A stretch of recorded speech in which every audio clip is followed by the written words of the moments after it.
कुल हल यस्तविल्लदीना यअलमून वल्लदीना ला यअलमून सदकल्लाहुल अज़ीम। गौसे आज़म बमने बेसरो सामा मददे क़िबले दी मददे काबे ईमा मददे इंतज़ारे करमे तुस्तमने ऐनी रा ए खुदा जुवो खुदा बीनो खुदा दा मददे बगिरदा बेबला उफ्ताद कश्ती ज़ईफ़ानो शकिस्ता रात पुश्ती बहक के ख्वाजे उस्मान हारून मदद कुन या मोइनुद्दीन चिश्ती मदद कुन या मोइनुद्दीन चिश्ती मदद कुन या मोइनुद्दीन चिश्ती। सदर महफिल बिरादरे मुफ्ती कच्छ हज़रत पीर सैयद जहांगीर बापू मुद्दज़िल्लहुल आली, शहज़ादे वाले तबार मुफ्ती कच्छ हज़रत पीर सैयद हुसैन शाह साहब बापू मुद्दज़िल्लहुल आली, वो जमी अर्श मकाम सादात किराम उलमाए ज़वील एहतराम हाज़रीन महफिल पलाम इलाही में शम्सुद्दुहा, तेरे चेहरे नूर फ़ज़ा की कसम, कसम शब तार में राज ये था कि हबीब की जुल्फ़े दुता की कसम। तेरे खुल्क को हक ने अजीम कहा, तेरी खल्क को हक ने जमील किया, कोई तुझसा हुआ है ना होगा शहा, तेरे खालिक के हुस्न व अदा की कसम। आज की ये महफिल दारुल उलूम अहले सुन्नत गुलशन फ़ातिमा लिल बनात की रिदा पोशी के मौके पर सालाना इजलास के मौके पर इनेकाद पजीर है। साथ ही साथ कच्छ के दुनियाए सुन्नियत के अजीम मोहसिन मुफ्ती आज़म कच्छ रहमतुल्लाह अलैह के नाम से एक दारुल उलूम की बुनियाद और पूरी उम्मत के मोहसिन सैयदना अबू बकर सिद्दीक रदी अल्लाह ताला अन्हु के नाम से एक मस्जिद की बुनियाद यहाँ रखी जाने वाली है। कसीर तादाद में उलमाए किराम सादात किराम जलवागर है। बहुत देर से आप लोग गर्मी में बैठे हैं, धूप का असर आप पर भी होगा। बहुत ज़्यादा कोई गुफ्तगू करने की बजाय, चूँकि आज अभी हम लोग थोड़ी देर पहले जो बच्चियां आलिमा बनी उनको बुखारी शरीफ की आखिरी हदीस का दर्स देने के लिए मैं और मेरे साथ पीर सैयद सलीम बापू, अनवर शाह बापू और हाजी दीन मोहम्मद साहब, हम सब साथ में गए थे। हमने हदीस पाक का दर्स दिया और वो बच्चियां आलिमा है। याद रखिए कि औरतें आधी उम्मत है, औरतें निस्फ उम्मत है और औरतों की तालीम बेपनाह ज़रूरी है। तालीम तो मर्दों को भी दी जानी चाहिए और सबको तालीम हासिल करना चाहिए, इसलिए कि इल्म की बड़ी अहमियत है। क्योंकि कुरान कहता है, आप गौर करें कि जो कुरान बराबरी का सुलूक देने के लिए आया था, कुरान काले और गोरे का फर्क मिटाने आया था, कुरान अरबी और अजमी का फर्क मिटाने के लिए आया था, कुरान आका और गुलाम को एक सफ में खड़ा करने के लिए आया था। और दुनिया ने देखा कि जब कुरान के सांचे में आका ढलता है तो आका नकेल पकड़कर चलता है फारूक आजम की शक्ल में और गुलाम ऊँटनी पर नजर आता है। कुरान ने सारे फर्क मिटा दिए, हर एक को एक दूसरे के बराबर कर दिया और कोई गोरा किसी काले पर, कोई काला किसी गोरे पर, कोई अरबी किसी अजमी पर, कोई अजमी किसी अरबी पर कोई फजीलत नहीं रखता। लेकिन एक मकाम पर कुरान भी कहने लगा कि फर्क है, किस बुनियाद पर है, तो कुरान कहता है कुल हल यस्तविल लदीना यालमूना वल्लदीना ला यालमून। ऐ बराबर करने वाले मेरे महबूब, आपने तो सबको बराबर कर दिया, लेकिन आप फरमा दीजिए क्या इल्म वाले और अनपढ़ दोनों बराबर हो जाएंगे? नहीं नहीं, इल्म वालों का मर्तबा अल्लाह के नजदीक बहुत बड़ा है और जो अनपढ़ है उनका मर्तबा वो नहीं जो इल्म वालों का है। तो इल्म सबको हासिल करना चाहिए, इसलिए कि हमारे लिए नमाज के हुक्म से पहले, रोजे के हुक्म से पहले, ज़कात के हुक्म से पहले, सदक़े के हुक्म से पहले जो सबसे पहली आयत नाजिल हुई है, इक़रा बिस्मि रब्बिकल लज़ी खलक़, पढ़िए अपने रब के नाम से जिसने पैदा किया इंसान को। मेरे आका अलैहिस्सलाम के प्यारे दीवानों, तो सबको पढ़ना चाहिए, सबको इल्म हासिल करना चाहिए, लेकिन औरतों को ज्यादा, इसलिए कि औरतें निस्फ उम्मत है, औरतें आधी उम्मत है। अगर मर्द पढ़ेगा तो फर्द पढ़ेगा, अगर मर्द ने पढ़ा फर्द ने पढ़ा, औरत ने पढ़ा पूरे माशरे ने पढ़ा। उसकी वजह यह है कि जब माँ की गोद पढ़ी लिखी होगी तो उसकी गोद में परवरिश पाने वाला बच्चा जाहिल और अनपढ़ नहीं होगा। माँ की गोद अगर पढ़ी लिखी होगी तो उसकी गोद में बच्चा भी पढ़ा लिखा ही आएगा। अल्लाह अकबर। आप देखें, अल्लाह अकबर, जितनी बड़ी बड़ी हस्तियां हैं, जितनी बड़ी बड़ी शख्सियात हैं, उनको जो संवारा है उनकी माओ ने संवारा है। अल्लाह अकबर। अगर आज मुस्लिम माशरे में हमारे बच्चों को सही कलमा पढ़ना नहीं आता तो कलमा पढ़ाना ये मदरसों का काम नहीं है, कलमा पढ़ाना ये खानकाहों का काम नहीं है, ये सब बुनियादी तालीम तो माएँ सिखाया करती थी। आपसे पूछना चाहता हूं, ऐ मुसलमानों और सुन्नी मुसलमानों, मुझे बताओ, शेख अब्दुल कादिर जिलानी को जिसने गौसे आजम बनाया है, उनके पीर ने नहीं बनाया, उनकी अम्मी ने बनाया। सुभान अल्लाह, सुभान अल्लाह। मैं ये बात जिम्मेदारी से अर्ज कर रहा हूं कि उनकी अम्मी ने उनको गौसे आजम बनाया है, मोइनुद्दीन को ख्वाजे आजम अगर ये बनने का शरफ मिला है तो ये उनकी अम्मी की तरबियत का नतीजा है। अल्लाह अकबर। इसी तरीके से देखें, करबला की सरजमीन पर, करबला की धरती पर हम इमाम हुसैन को देखते हैं कि अल्लाह अकबर, वो एक बाल बराबर भी अल्लाह के दीन से हटने के लिए तैयार नहीं, और इमाम हुसैन का कटा हुआ सर नेज़े पर कुरान की तिलावत कर रहा है। ये उनकी अम्मी सैयदा फातिमतुज़ ज़हरा के किरदार का नतीजा था। माए जब पढ़ी लिखी होती है, माए जब नेक होती है, माए जब परहेजगार होती है तो उसका असर बच्चों पर होता है। याद रखना, खूबसूरत माँ खूबसूरत बच्चे को जन्म दे ये जरूरी नहीं होता, लेकिन नेक बच्चों को जन्म दिया करती है। परहेजगार माँ परहेजगार बच्चों को जन्म दिया करती है। आज के माशरे में बेपना जरूरी है हम अपनी बच्चियों को पढ़ाएं। यकीनन हम अपनी बच्चियों को डॉक्टर भी बना रहे हैं और बनाना चाहिए, टीचर भी बना रहे हैं, बनाना चाहिए, इंजीनियर भी बना रहे हैं। आपकी मर्जी जो चाहे बनाए, लेकिन मैं आपसे अर्ज करना चाहता हूं, अपनी बच्चियों को इतनी दीन की तालीम तो दे दो कि कम से कम उनको पता चले ईमान क्या है, कुफ्र क्या है, गुस्ल के मसाइल क्या है, पाकी नापाकी के मसाइल क्या है, नमाज रोजे के मसाइल क्या है। आप अपनी हर बच्ची को आलिमा नहीं बना सकते, कोई बात नहीं, लेकिन इतना इल्म तो आपकी बच्ची के पास आना चाहिए कि वो कम से कम दीन समझ सके और अपने बच्चे की सही तरबियत कर सके। अल्लाह अकबर। आज का माहौल हमें पुकार पुकार कर दावत फिक्र दे रहा है। बड़ी माजरत के साथ हो सकता है कच्छ में ऐसा माहौल ना हो और अल्लाह करे ना हो, लेकिन आज पूरी दुनिया में ऐसा माहौल पैदा हो रहा है कि मुसलमान की बच्चियां दूसरों का हाथ पकड़कर उनके साथ भाग रही है।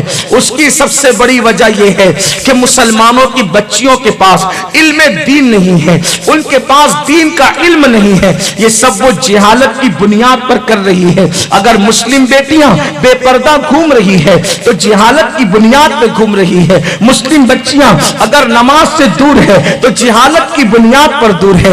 आइए मैं आपको एक बात बताऊं, देखो जब औरत पढ़ लिख लेती है तो औरत को मकाम क्या नसीब होता है। अभी सैयद सुहेल बापू हमारे अजीज सैयदा फातिमतुज़ ज़हरा का जिक्र कर रहे थे, औरतों का तस्किरा कर रहे थे। एक बात मैं आपसे कहना चाहता हूं, बेटी का तस्किरा कर रहे थे। याद रखना, बेटी बुरी नहीं होती, बल्कि अल्लाह अकबर, हमारे बुजुर्गों ने फरमाया जब अल्लाह किसी के घर बेटी भेजता है, अल्लाह अल्लाह, बल्कि जब अल्लाह किसी के घर बेटा भेजता है तो अल्लाह बेटे से कहता है जा और दुनिया में जाकर तू अपने बाप की मदद करना। तवज्जो करें, अल्लाह अकबर। ये हमारे बुजुर्गों ने, सूफिया ने फरमाया, जब अल्लाह किसी के घर बेटा भेजता है तो उस बेटे से कहता है जा, जाकर दुनिया में तू अपने बाप की मदद करना। और जब अल्लाह बेटी पैदा करता है तो फरमाता है जा, ताकि तेरे बाप की मैं खुद मदद करूं। बेटे के बाप की मदद बेटे को सौंपी जाती है और बेटी की बाप की मदद अल्लाह खुद फरमाता है। एक खानदान था, वो खानदान बसरा में आबाद था।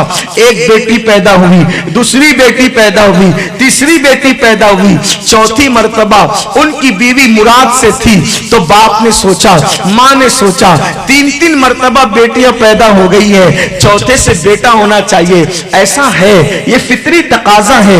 अगर किसी के घर दो बेटियां हो जाए तो वो बेटे का मुतलाशी होता है, दुआएं करवाता है। बेटे भी जरूरी है। अल्लाह आप सबको अच्छे बेटे दे, हमारी नस्लें अल्लाह क़यामत तक जारी रखे। बेटे भी जरूरी है। तीन बेटियां हो गई, अब बेटे की बड़ी तड़प थी, अल्लाह अकबर। लेकिन चौथी मर्तबा जो पैदा हुई और ऐसी गुर्बत में पैदा हुई कि जिस दिन वो बच्ची पैदा हुई उस दिन घर में तेल भी नहीं था चिराग जलाने के लिए, घर में तेल तक नहीं था चिराग जलाने के लिए। अल्लाह अकबर। ऐसे हालात में चौथी भी बेटी पैदा होती है। बाप उनका नाम राबिया रखते हैं। अरबी में चौथी को राबिया कहते हैं, अरबी जबान में राबे चौथा, राबिया चौथी। तो चौथी हुई थी इसलिए उसका नाम रखा राबिया। और अल्लाह अकबर। फिर एक ख्याल आया कि चार चार बेटियां हो गई, लेकिन दिल ने कहा मायूस नहीं होना। पता नहीं जो काम बेटे न कर सके, हो सकता है वो काम बेटी कर जाए। और फिर उस बेटी को उस बाप ने पढ़ाया, उस बेटी को लिखाया, पढ़ाया, लिखाया, इल्म अता किया। और उसी बेटी का नाम फिर राबिया बसरी के नाम से वो जानी गई। फिर आप अंदाजा करें, वो इतनी मुत्तकी हुई, इतनी परहेजगार हुई। याद रखना, जिसको दीन नहीं पता वो कभी मुत्तकी नहीं हो सकता, जिसको दीन नहीं पता वो कभी परहेजगार नहीं हो सकता। अब बड़ी माजरत के साथ हमारे बुजुर्ग लोग बैठे हुए हैं, लेकिन एक बात मैं आपसे कहना चाहता हूं, आपके घर में भी ऐसा होगा। अगर बच्चा पैदा हो जाए, औरतें 40-40 दिन तक गुस्ल नहीं करती, नमाज नहीं पढ़ती। आप बताओ, 40 दिन तक घर में फातिहा नहीं होती, 40 दिन तक के घर में कुरान की तिलावत नहीं होती। क्यों? इसलिए कि उनका ये नजरिया बना हुआ है कि औरत को जब बच्चा पैदा हो तो वो 40 दिन तक के नापाक ही रहेगी। हालांकि ऐसा नहीं है, ऐसा नहीं है। अगर औरत पाक हो तो 2 मिनट में भी पाक हो सकती है, 2 घंटे में भी पाक हो सकती है, 5 दिन में भी पाक हो सकती है। लेकिन इतने दिन तक कि वो क्यों इस तरीके से पड़ी हुई है? क्योंकि उसके पास इल्म नहीं है। मैं और बातें बहुत खुलकर नहीं कर सकता, बड़े भी है, बच्चे भी है, खवातीन भी सुन रही है। लेकिन ये दीन न होने की वजह से औरतों को आज वुजू करना नहीं आता, औरतों को आज नमाज पढ़ना नहीं आता। अल्लाह अकबर। अगर वो तंग छल्ले पहनी हुई अंगूठी के या पैरों में बेले पहनी हुई हैं तो वो ऐसे ही पैर धुल देती है, उनके जिंदगी भर वुजू तक नहीं होते। बल्कि बाज़ औरतें अगर नाक के अंदर जेवर पहनी हुई है और उस पर गुस्ल फर्ज हो जाए और वो सुराख के अंदर जो है अल्लाह अकबर वो हरकत न दे और वहां से पानी न गुजारे तो उसका गुस्ल ही नहीं होगा। यानी तुम्हारे घर की बीवियां पूरी पूरी जिंदगी गुस्ल नहीं कर पा रही है, उसकी वजह यह है कि तुमने उनको दीन नहीं सिखाया। इससे खुलकर मैं कोई बात नहीं कर सकता। आप मुझे बताएं, 10 डोल पानी डाल लो फिर भी तुम पाक नहीं हो सकते जब तक के इस्लामी तरीके से गुस्ल न करो। अब तुम कहते हो मैं 18 घंटे मेहनत करता हूं, मौलाना मेरे घर में क्यों बरकत नहीं होती? जहांगीर बापू आप तावीज दो, हुसैन बापू आप दुआ करो, सलीम बापू आप दुआ करो। अरे तेरी बीवी नापाक तेरे घर में 24 घंटे है। अल्लाह के रसूल ने फरमाया जिस घर में नापाक जुल्मी होगा उस घर में रहमत के फरिश्ते कभी नहीं आएंगे। अब मुझे बताओ, आप जहांगीर बापू की बजाय गौस पाक का तावीज भी ले जाकर रख दें, गौस पाक के तावीज की बजाय पूरा कुरान रख दे। रसूलुल्लाह ने कह दिया जिस घर में जनाबत वाला होगा रहमत के फरिश्ते नहीं आएंगे तो नहीं आएंगे। जो हुजूर ने कह दिया वो होके रहेगा। अब आपके घर में पूरी पूरी जिंदगी औरतें नापाक है, रहमत के फरिश्ते कैसे हैं? आपको भी तो गुस्ल करना नहीं आता, आपके घर में रहमत के फरिश्ते नहीं हैं। ये क्यों है? क्योंकि आपने कंप्यूटर सीखने के लिए वक्त निकाला, आपने कार सीखने के लिए वक्त निकाला, आपने बड़ी बड़ी डिग्रियां लेने के लिए 25-25 साल लगा दिए, लेकिन दीन सीखने के लिए आपने 2 घंटे भी नहीं दिए। हालांकि दीन इतना आसान था कि अगर आप किसी अच्छे आलिम के पास बैठते तो वो एक दिन में आपको वुजू भी सिखाता, गुस्ल भी सिखाता, नमाज भी सिखाता। ये सिर्फ एक दिन का काम था बस, लेकिन हमने वो टाइम भी नहीं निकाला। बल्कि मैं खुद अगर किसी बंदे को 3 दिन के काफले में अपने साथ ले जाता हूं, अल्हम्दुलिल्लाह शुक्र के तौर पे कहता हूं कि 3 दिन में हम उसको इतना पढ़ा देने की कोशिश करते हैं कि कम से कम उसका वुजू, उसका गुस्ल, उसकी नमाज और ईमान और कुफ्र के हवाले से उसकी मालूमात हो जाए। बाद में फिर वो मुताले से जो करना चाहे कर ले, लेकिन हमने नहीं किया। हमने दीन को अहमियत नहीं दी। जो डिग्रियां कर कब्र के बाहर तक रहेगी, हमने वो डिग्रियों के लिए 25-25 साल लगाए। जो दीन हमें कब्र के अंदर कामयाब करेगा, उस दीन के लिए हमने कोई टाइम नहीं निकाला। ना अपनी बच्चियों को पढ़ाया, ना अपने बच्चों को पढ़ाया। तो अर्ज ये कर रहा था, आप बताएं कितना बड़ा अलमिया है। कच्छ वालों, सामखेरी वालों, मेरे जुमले गलत अगर आपको तल्ख लगे तो माफ करना। जिस घर में जनाबत वाले लोग नापाक लोग हों, अल्लाह के रसूल ने फरमाया, जिनके कहने पे तुमने खुदा को एक माना, क्या उनकी ये बात में तुम्हें कोई शक है कि रसूलुल्लाह ने कह दिया नापाक बंदा जिस घर में, उस घर में रहमत के फरिश्ते नहीं आएंगे, नहीं आएंगे, नहीं आएंगे, नहीं आएंगे। आपके घर में रहमत के फरिश्ते नहीं आएंगे तो रहमत कैसे आएगी, बरकत कैसे आएगी? खुदा के लिए होश के नाखून लो। मेरे भाई, आप कहते हैं ना मुझे किसी ने कुछ कर दिया, मुझे किसी ने कुछ कर, कारोबार नहीं चलता मुझे किसी ने कुछ कर दिया, मैं बीमार हूं मुझे किसी ने कुछ कर दिया, मेरी बेटी को रिश्ते नहीं आते मुझे किसी ने कुछ कर दिया। मेरे भाई, किसी ने कुछ नहीं किया, तेरे घर में तो गुस्ल ही नहीं हो रहा है। जब रहमत के फरिश्ते नहीं तो तू परेशान ही है, तकलीफ में रहेगा, बेचैनी रहेगा, बेकरार ही रहेगा। और अल्लाह ना करे उसी नापाकी में मौत आ जाए तो जबान पे कलमा भी नहीं आएगा। इसलिए अल्लाह के बंदो, अल्लाह के दीन की तरफ आओ, खुद भी दीन सीखो, अपनी बच्चियों को भी दीन पढ़ाओ। मैं ये नहीं कहता सभी आलिमा बना दो, बना दो तो अच्छी बात है, बना दो तो अच्छी बात है। कम से कम इतना इल्म दो बेटियों को कि वो जो जरूरत की चीजें वो सीख ले। राबिया बसरी को उनके माँ बाप ने इल्म दिया, उसके बाद उस बंदी ने इतना तकवा इख्तियार किया। एक मर्तबा जा रही थी रास्ते से, राबिया रास्ते से जा रही थी, एक अजनबी मर्द ने उनको सिर्फ देख लिया। अल्लाह के खौफ और खशियत का ऐसा गलबा तारी हुआ कि गिर पड़ी, हाथ टूट गया। कहती है मौला देख तो सही, अब लोग मुझे पाप की नजर से देखने लगे। मैं ये हो गई कि लोग मुझे पाप की नजर से देखने लगे। हाथ टूट गया और कहा कि जिस औरत को कोई मर्द देखे उसकी सजा यही है कि उसका हाथ टूटा करे। इतनी मुत्तकी बनी, इतनी परहेजगार बनी कि जब वो हज के लिए गई, हज के लिए, तो काबा उनके इस्तिकबाल के लिए चला आया। काबे को देखकर कहती है, ए काबे तू क्यों चला आया? मैं तुझे देखने नहीं बल्कि तेरे रब का दीदार करने के लिए आई। देखो तो सही औरत किस मकाम पे पहुंचती है। फिर उसके बाद आजकल आप ये रोना रो रहे हो कि बेटियां भाग रही है, बेटियां भाग रही है। क्यों? इल्म नहीं है, इल्म दीन नहीं, इसलिए अल्लाह का खौफ नहीं, माँ बाप का ख्याल नहीं। जिस बेटी को दीन का इल्म होगा उसको पता चलेगा कि माँ बाप की नाराजगी में खुदा की नाराजगी है। वो कभी किसी का हाथ पकड़कर जाएगी नहीं। अल्लाह अकबर।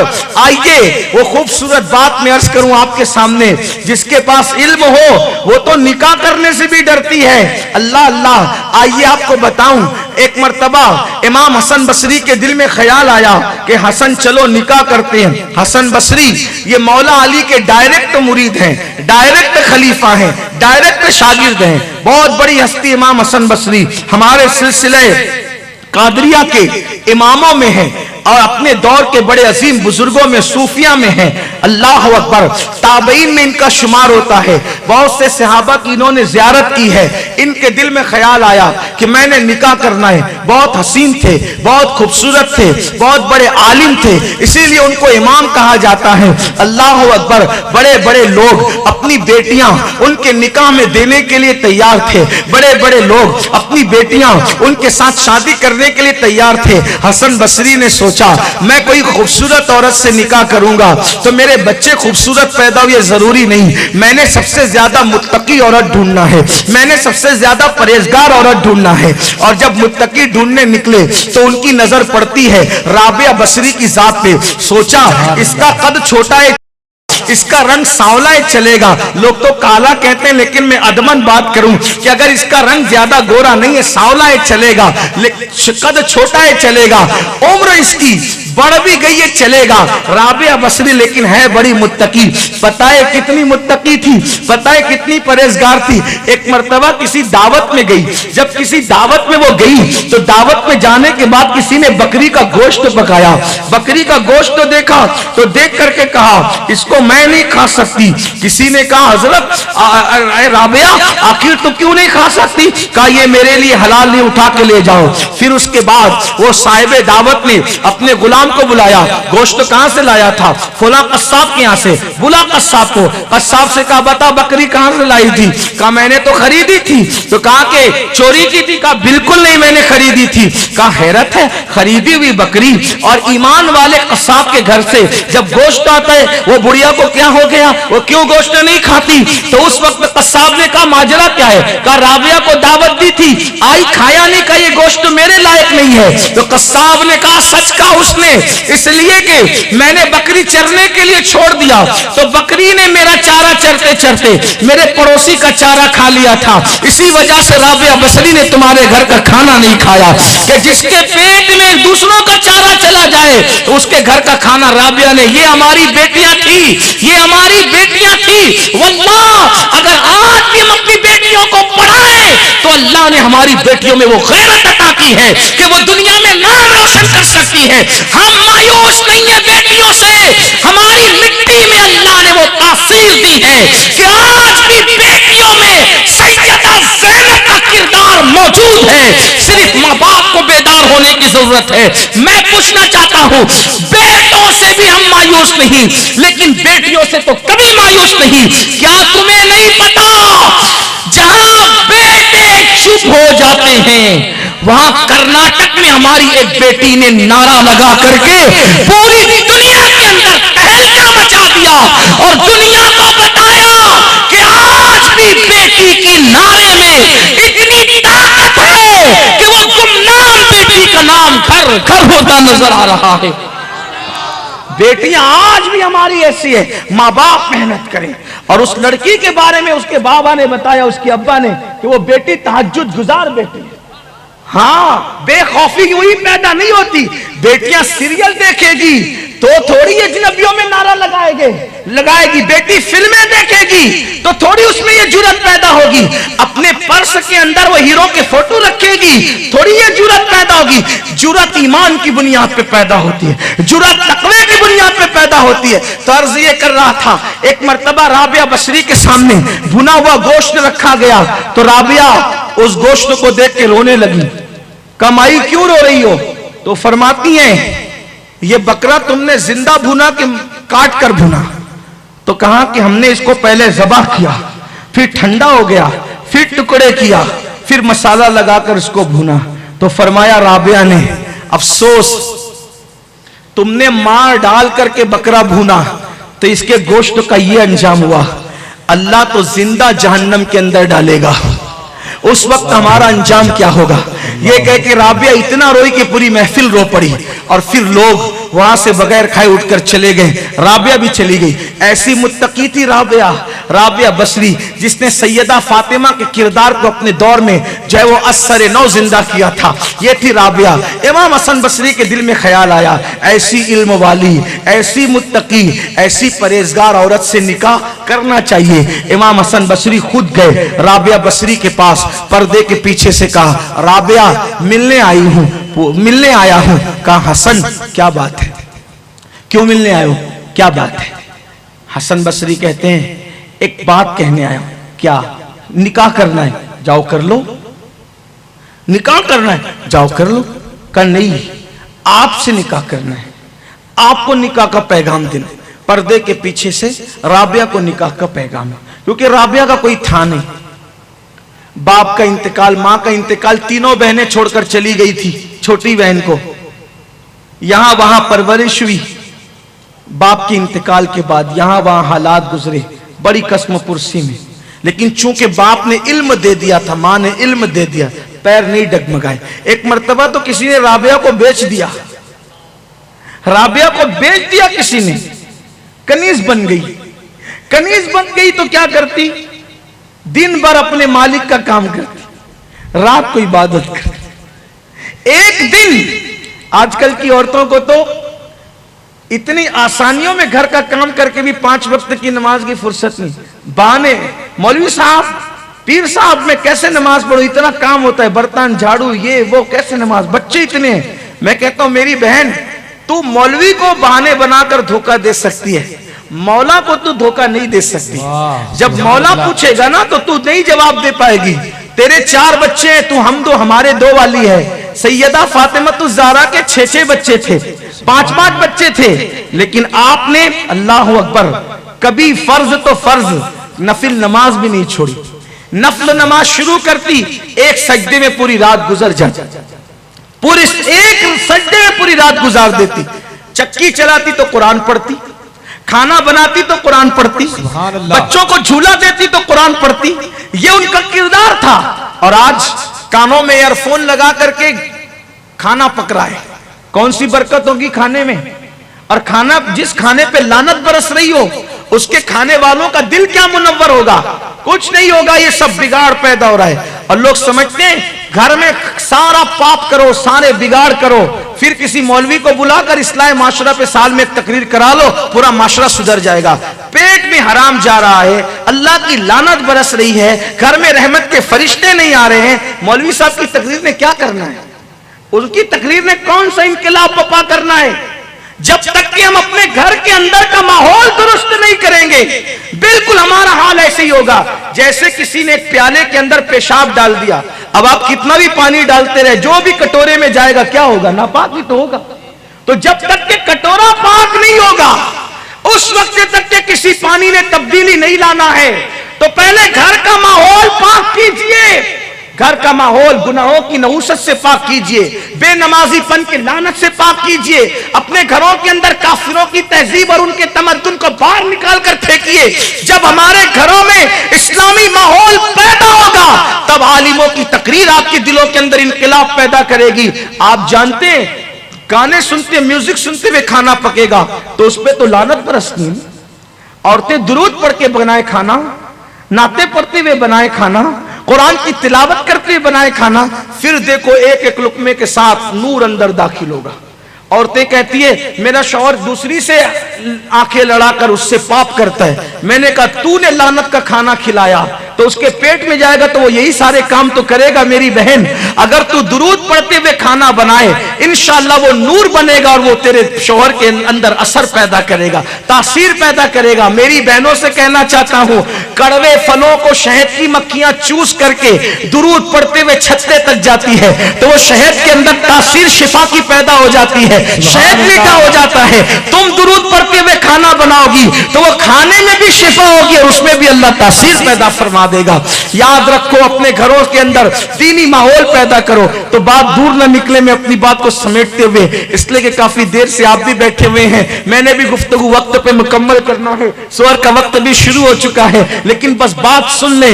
अल्लाह अकबर। राबिया बसरी के पास हसन बसरी आए और कहते हैं, राबिया मैंने तुझसे निकाह करना है, मैंने तुझसे शादी करना है। राबिया ने कहा, अच्छा मुझसे तो आप शादी करेंगे?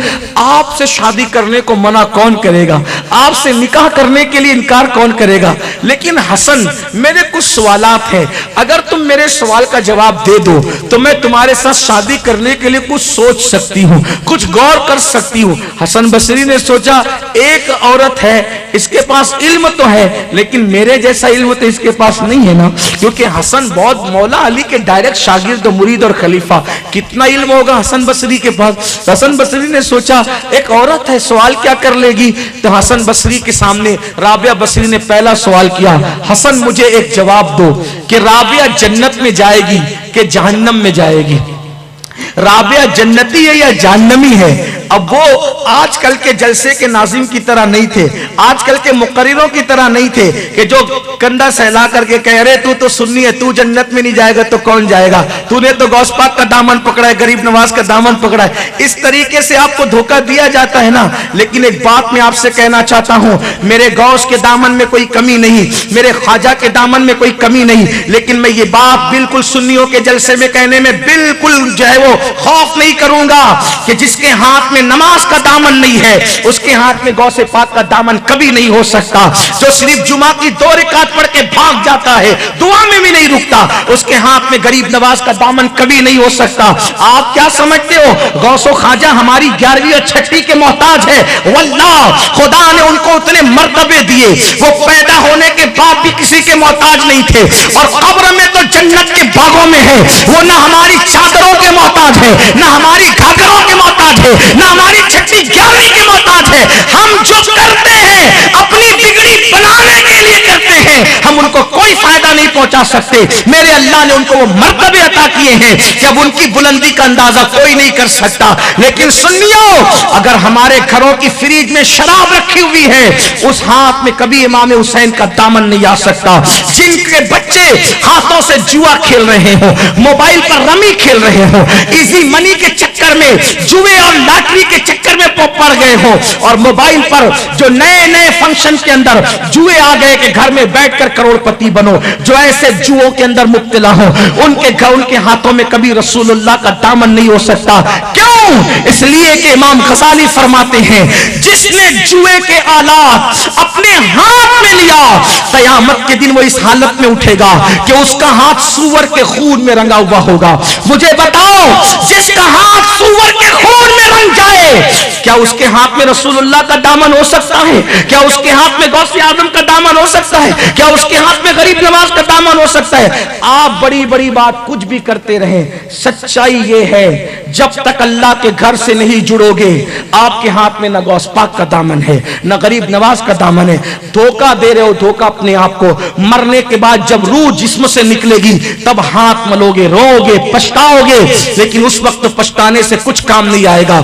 अगर सुधरना है आज सुधरो, अगर इनकलाब जिंदगी में पैदा करना है आज करो, अगर तौबा करना है आज करो। तौबा का दरवाजा इस वक्त खुला है, मरने के बाद तौबा का दरवाजा खुला नहीं रहेगा। मरने के वक्त तौबा का दरवाजा बंद हो जाएगा। जब रूह हलक में अटकेगी, आलमे गैब आंखों के सामने आ जाएगा, अल्लाह तौबा का दरवाजा बंद कर देगा। उस वक्त तो फिरौन ने भी तौबा किया, बोलो कि अल्लाह ने उसकी तौबा कबूल की? नहीं की। इसलिए उस वक्त की तौबा काम नहीं आएगी जब फिरौन ने तौबा किया था। अल्लाह के बंदो, आज अल्लाह की पनाह मांगो, आज अल्लाह को राजी करो। मेरा अल्लाह है, बड़ा मेहरबान है, 70 माओं से ज्यादा बंदों से प्यार करता है। खुदा की इज्जत की कसम, सबको मनाना मुश्किल है, सबसे ज्यादा आसान अगर किसी को मनाना है तो मेरे अल्लाह को मनाना है। मेरा अल्लाह कहता है, जो मेरी तरफ चल कर आता है मैं उसकी तरफ दौड़ कर जाता हूँ। है कोई ऐसा? उलमाए मोहतातीन कहते हैं, अल्लाह कहता है जो मेरी तरफ चल कर आता है, मेरी रहमतें उसकी तरफ दौड़ कर जाती है। तो मेरे भाइयों, आओ अल्लाह को राजी कर लो, नमाजी बन जाओ, गुनाहों को छोड़ दो, इल्म हासिल करो, गुनाहों को तर्क कर दो, गुनाहों से हिजरत कर लो। तो अर्ज ये कर रहा था कि राबिया बसरी ने पहला सवाल किया, हसन राबिया जन्नत में जाएगी कि जहन्नम में? अब वो हसन बसरी थे, बड़े मोहतात लोग थे मेरे भाई, मेरी ये गुफ्तगू लोगों पे गिरा गुजरती है। सामखेरी वालों, मैं भी बोल सकता हूं आपको कि मेरे सुन्नी जन्नती भाइयों, आप खुश हो जाएंगे कि देखो अमीनुल कादरी ने हमें जन्नती कहा। अमीनुल कादरी को खुद उसकी जन्नत का पता नहीं है, मुझे ये कहने का हक क्या है? बड़ी माजरत के साथ, क्योंकि मुझे पता है, मुझे मालूम है कि जब नबी का बेटा जहन्नम में जा सकता है तो अमीनुल कादरी की औकात क्या है? मुकर्रिर बन करके कोई जन्नत का सर्टिफिकेट मिला हमें ना। आपको अल्लाह से डरना चाहिए। नबी के बेटे को खुदा जहन्नम में डाल रहा है ताकि तुम्हें आगाह करे हम बेनियाज है, हमारी बेनियाजी देखो कि इतना बड़ा पैगंबर जिसने 1000 साल तक के तबलीग की, उस उलुल अज़्म पैगंबर का बेटा किनान, नूह अलैहिस्सलाम का बेटा किनान लोगों की निगाहों के सामने जहन्नम में जा रहा होगा। हमारा कोई जन्नत का ठिकाना है? उम्मीद करो, उम्मीद से मना नहीं कर, मुझे उम्मीद है, मुझे तो यहां तक उम्मीद है कि मेरा अल्लाह मुझे जन्नत देगा, और मैं यहां तक उम्मीद करता हूं कि जन्नत ही नहीं देगा बल्कि उसके महबूब के साथ में जन्नत देगा, मुझे ये उम्मीद है। लेकिन डरता भी हूं, डर भी है कि जब नबी के बेटे को जहन्नम में डालेगा तो मैं तो कोई हैसियत ही, कोई औकात ही नहीं है मेरी। नबी का सगा बेटा किनान जहन्नम के अंदर जा रहा होगा, जहन्नम में, दोज़ख में। नबी की बीवी भी जहन्नम में जाएगी। लूत अलैहिस्सलाम की बीवी को जहन्नम में डाला जाएगा। औरतों को आगाह किया जा रहा है, तेरा शौहर कौन सा तुर्रम खां है? जब लूत जैसे पैगंबर की बीवी को हम जहन्नम में डाल सकते हैं तो तू कौन है? इसलिए अमाल अच्छे रखना, किसी बड़े घर में पैदा हो करके घमंड मत करना।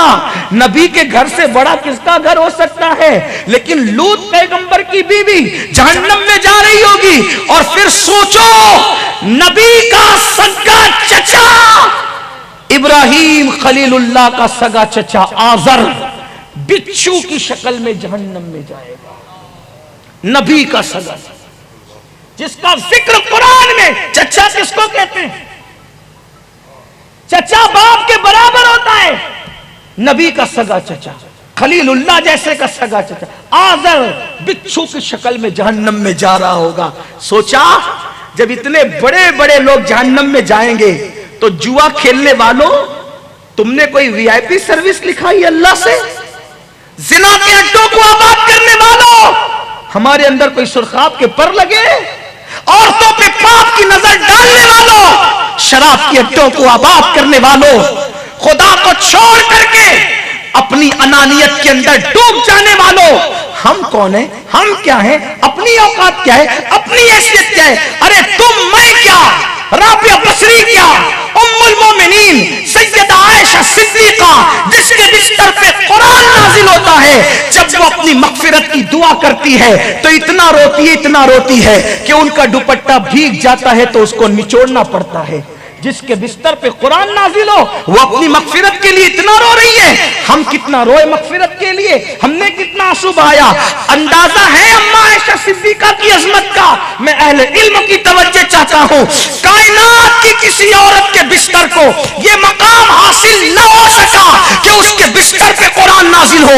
ये तन्हा सैयदा आयशा सिद्दीका है जिसके बिस्तर पे कुरान नाजिल होता है। मैं तो ये कहता हूं कि आयशा का बिस्तर रश के तूर नजर आता है, क्योंकि तूर पर मूसा आते हैं और तौरात जैसी किताब आती है, और बिस्तर आयशा पे जाने मूसा महबूबे खुदा आते हैं और आयशा के बिस्तर पे कुरान नाजिल होता है। सुभान अल्लाह, सुभान अल्लाह। जब ऐसी खातून रोते रोते दुपट्टे को आंसू से तर कर दे, हमने अपनी मगफिरत के लिए क्या रोया? और हमें गुरूर है, घमंड है कि हम जन्नती है। कुछ लोग कहते हैं इतनी बात मायूसी की ना किया कर। मैंने कहा मैं मायूस कर ही नहीं रहा, हकायक यही है जो सच्चाई। कुरान कह चुका, मेरी अपनी कोई बात नहीं। जिनको रसूलुल्लाह ने जन्नत की बशारतें दी वो इतना रोते थे कि उनके चेहरे पे रोने के निशान पड़ गए थे। फारूक आजम इतना रोते थे अल्लाह के खौफ से कि 2 लकीरें पड़ गई थी रोने की वजह से। और मौला अली की तो बात ही करो, जिसके 2 बेटे जन्नती जवानों के सरदार, जिसकी बीवी जन्नती औरतों की सरदार, जिसका भाई रसूलों का सरदार, जो खुद वलियों का सरदार, खातिमुल विलायत, सारे बड़े बड़े वली उन्हीं की औलाद में, वो मौला अली रात के आखिरी हिस्से में अल्लाह के खौफ से ऐसे रोते थे जैसे सांप किसी को डस ले। सांप किसी को डस ले तो वो कैसे तड़प के रोता है, मौला अली ऐसे दाढ़ी पकड़कर तड़प तड़प कर रोया करते।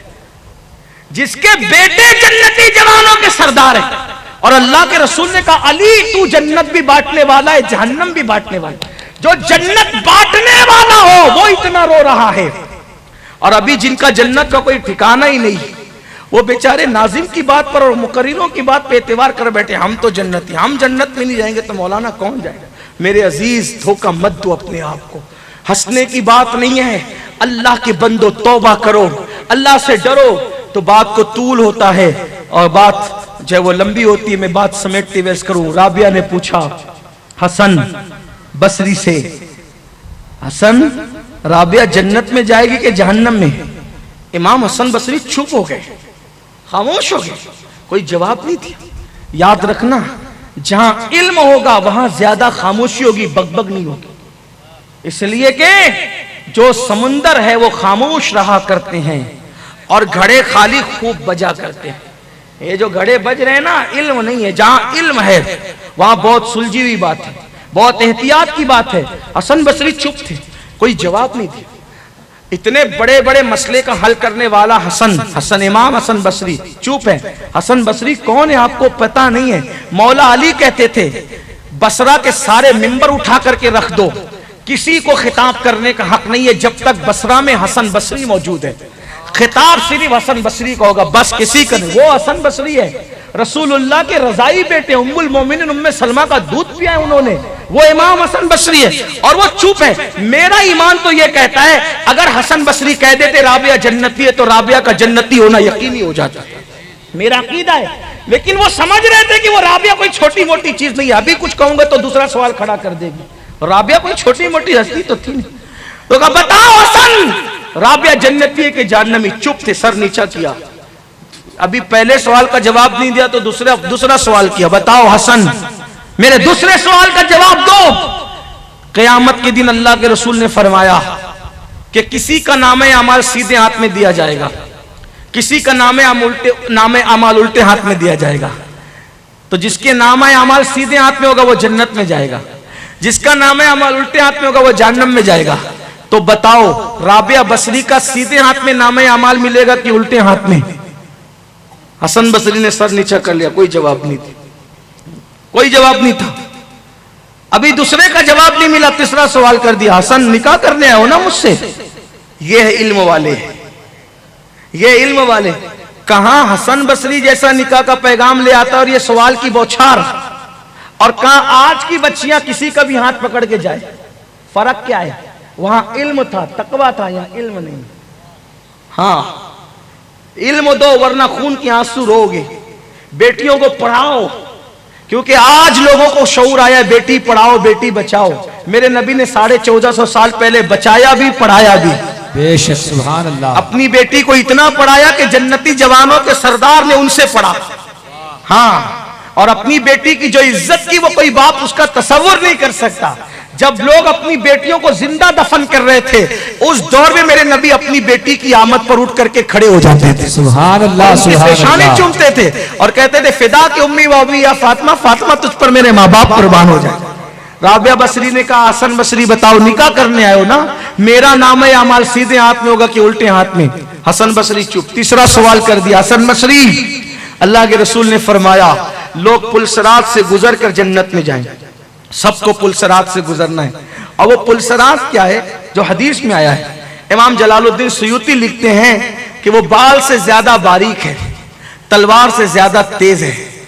बाल से ज्यादा बारीक, तलवार से ज्यादा तेज। समझ ले कि पैर रखे तो कटे, तलवार से ज्यादा तेज है तो कटना ही है ना, मगर अमल की वजह से नहीं कटेगा।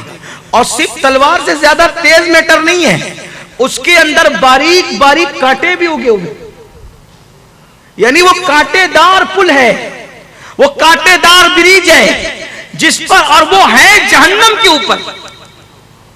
इतना बारीक, इतना तेज, इतना कांटेदार, और जहन्नम के ऊपर है वो, जहन्नम के ऊपर, और उस पर से सबको गुजरना है। अंबिया भी उस पे से गुजरेंगे, सहाबा भी उस पे से गुजरेंगे, औलिया भी उस पे से गुजरेंगे, क्योंकि जन्नत में जाने का एक ही रास्ता है और उसे पुल सिरात कहते हैं, उसके अलावा कोई रास्ता नहीं है। यानी जिसको जन्नत में जाना है उससे गुजरना है। अगर पुल सिरात से गुजरने से कोई बच सकता था, कोई बच सकता था, तो सैयदा फातिमा की जात हो सकती थी, लेकिन उनको भी गुजरना होगा।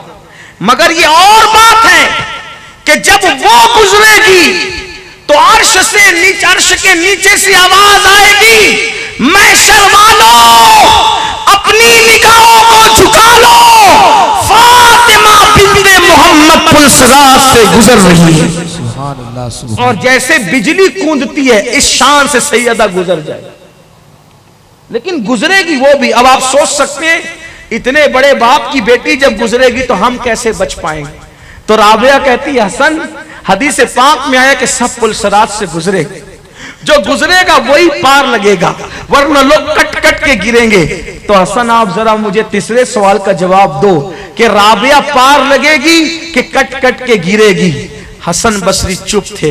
राबिया ने कहा, बोलो हसन, निकाह करने आए हो मुझसे, निकाह की दावत लेकर आए हो मेरे पास, बोलो ना हसन। मैं जन्नतियों के जहन्नमी, नामे अमाल सीधे हाथ में कि उल्टे हाथ में, मैं पुल सिरात से गुजरूंगी कि कट के गिर जाऊंगी? इतना सुनना था। जब राबिया ने इसरार किया, हसन बसरी की आंखों में टप टप मोटे मोटे आंसू बह रहे थे, दाढ़ी आंसुओं से तर थी। और उसके बाद राबिया ने जब कहा, हसन बसरी ने जवाब देना शुरू किया, राबिया, तू तेरे बारे में पूछ रही है कि तू जन्नती है कि जहन्नमी?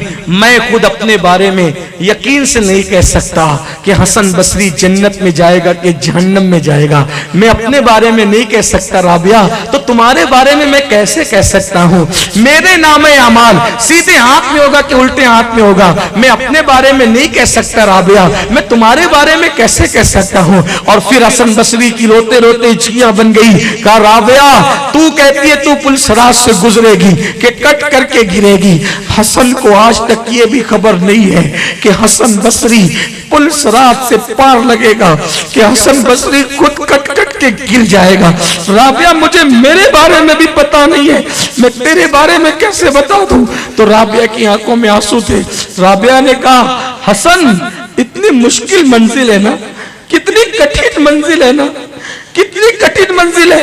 हसन, मेरे पास वक्त नहीं है, अगर मैं निकाह करूंगी तो मुझे आपकी खिदमत में टाइम गुजारना पड़ेगा, इसलिए मैं तुम्हारी खिदमत में टाइम नहीं गुजार सकती। हसन, मुझे अल्लाह की खिदमत से फुर्सत नहीं है, मैं मरने से पहले पहले ये अल्लाह से पूछना चाहती हूँ, मैं मरने से पहले पहले अल्लाह से मालूम करना चाहती हूँ, मैं इतनी मेहनत करूंगी इबादत कर करके, इबादत कर करके उसको राजी करूंगी, इतनी मेहनत करूंगी कि मरने से पहले वो मुझे बता दे कि राबिया जन्नत में जाएगी, राबिया का नाम है अमल सीधे हाथ में होगा, राबिया पुल सिरात से गुजर जाएगी। मैं ये मकाम हासिल करना चाहती हूँ कि मरने से पहले मेरा अल्लाह मुझे बताए। और अल्लाह ने बयान किया, इन्नल्लज़ीना क़ालू रब्बुनल्लाह सुम्मा इस्तक़ामू ततनज़्ज़लु अलैहिमुल मलाइका अल्ला तख़ाफू वला तहज़नू व अबशिरू बिल जन्नति अल्लती कुंतुम तुअदून। अल्लाह ने बता दिया कि जो इस्लाम और दीन में डट जाते हैं, मरने से पहले हम फरिश्ते भेजकर उनको बता देते हैं कि वो जन्नती है,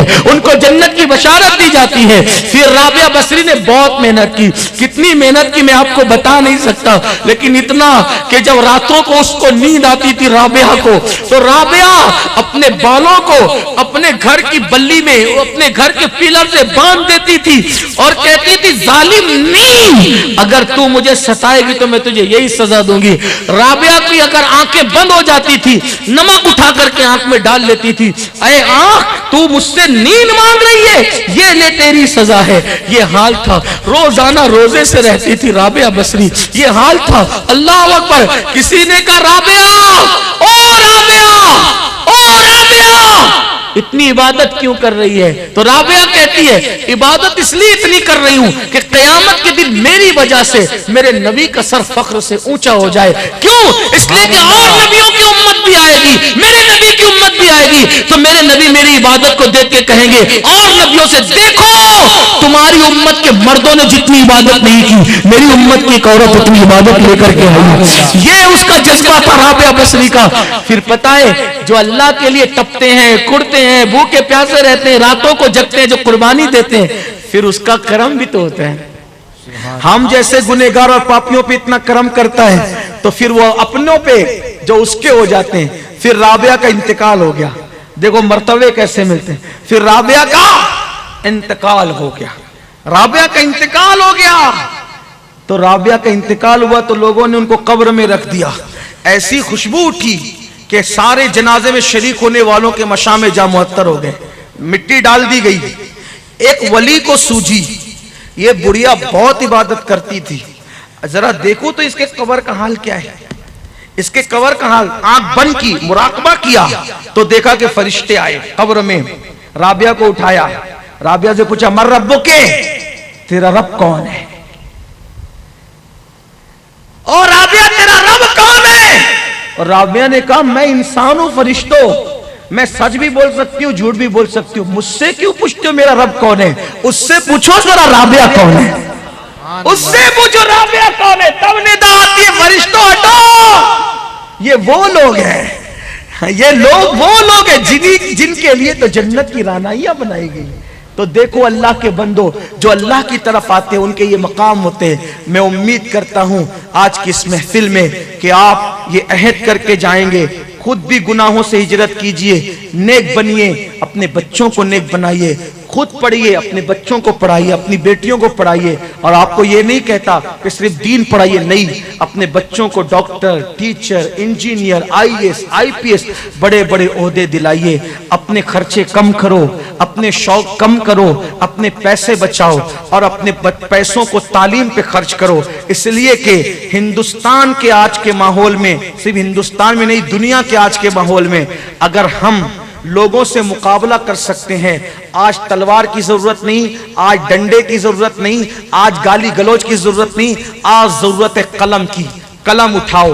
कलम की कसम अल्लाह ने कुरान में याद फरमाई है, जहां तलवार नाकाम हो जाती है वहां कलम काम करता हुआ नजर आता है। अपने बच्चों को कलम दो, मेहनत से पढ़ाओ। SSC HSC तक के मत रुको, बल्कि अपने बच्चों को आला से आला तालीम दो। और उन सबसे पहले अपने बच्चों को इतना दीन पिला दो कि तुम्हारे बच्चे कॉलेज में जाएं, यूनिवर्सिटी में जाएं, कहीं जाएं, कोई उनसे उनका दीन छीन न सके, उनका ईमान छीन न सके। मैं आखिरी में एक बात आपसे अर्ज करता हूं, देखो दीन होगा ईमान बचेगा, इल्म दीन होगा, इल्म दीन होगा ईमान बचेगा। और इल्म नहीं है तो आपके बच्चों का ईमान नहीं बच सकता। लोग एतराजात करेंगे, गुमराह करेंगे, एतराजात करेंगे, गुमराह करेंगे। जैसे मिसाल के तौर पर आज हम लोगों से लोग पूछते हैं, एक मिसाल के तौर पे लोग पूछते हैं कि भाई देखो ये 3 तलाक क्यों है, ये तो जुल्म है औरतों पे। एक सवाल है।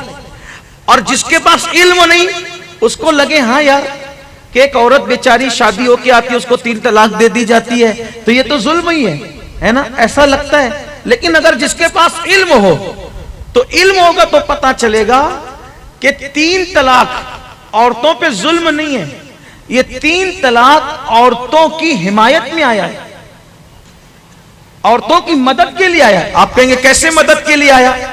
तो चूंकि इस्लाम आया है 1450 साल पहले, कुरान आया है 1450 साल पहले, तो जिस माशरे में कुरान आया है उस माशरे में यह होता था कि अरब के लोग थे बड़े बेतुके, अरब के लोग बड़े बेतुके जाहिल किस्म के थे, उज्जट। मां के गोद में शराब पीते थे, मां दूध के साथ शराब पिलाती थी, माल लूट के किसी का भी खा जाते थे, नंगे होकर काबे का तवाफ करते थे। उनकी अक्सरियत ऐसी थी चंद को छोड़ के, ठीक। तो वो लोग औरतों पे, अब जो बेटी को जिंदा दफन करे वो बीवी का क्या करता होगा सोच सकते हैं आप। जो खुद की बेटी को जिंदा दफन करे वो दूसरी की बेटी को ला करके उसके साथ सुलूक क्या करता होगा आप अंदाजा कर। तो क्या करते थे पता है? जिस बीवी से अनबन हो गई उसको एक तलाक दे दी, ठीक।